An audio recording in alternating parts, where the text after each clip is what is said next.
Hello guys. হ্যাঁ ভালো। অনেকেই আমাকে বলে যে আমার ভিডিও বানাই কি হচ্ছে, আমি ভিডিও বানাই কি পেলাম। তো তাদের উদ্দেশ্যে একটা কথাই বলতে চাই, আমার এই ভিডিওটা দেখিলাও তাইলে বুঝতে পেরে যাবে আমি ভিডিও বানাই কি পেলাম। সব থেকে বড় ব্যাপার হচ্ছে আমি মানুষের ভালোবাসা পেয়েছি, ব্যাস জীবনে আর কি চাই এর থেকে বেশি।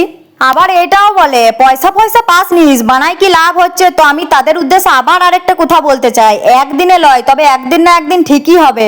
শুনো তাহলে, সহজে যে জিনিসটা পেয়ে যায় সেই জিনিসটার মূল্য আমাদের কাছে কোনো দিনও থাকে না। আস্তে আস্তে ধীরে ধীরে যে জিনিসটা পাবো সেই জিনিসটার মধ্যে আনন্দটাই আলাদা। সেই খুশির অনুভূতি কাউকে বলে বোঝানো যাবে নাই। কর্মক্ষেত্রে থেকে পড়ে কোনোদিনও এত মানুষের ভালোবাসা পাওয়া সম্ভব নয়। আমি সোশ্যাল মিডিয়াতে এসেছি, ভিডিও বানাইছি, তবেই মানুষ আমাকে এত ভালোবেসেছে। হিংসা নয়, চেষ্টা করো, দেখো তোমরাও পারবে।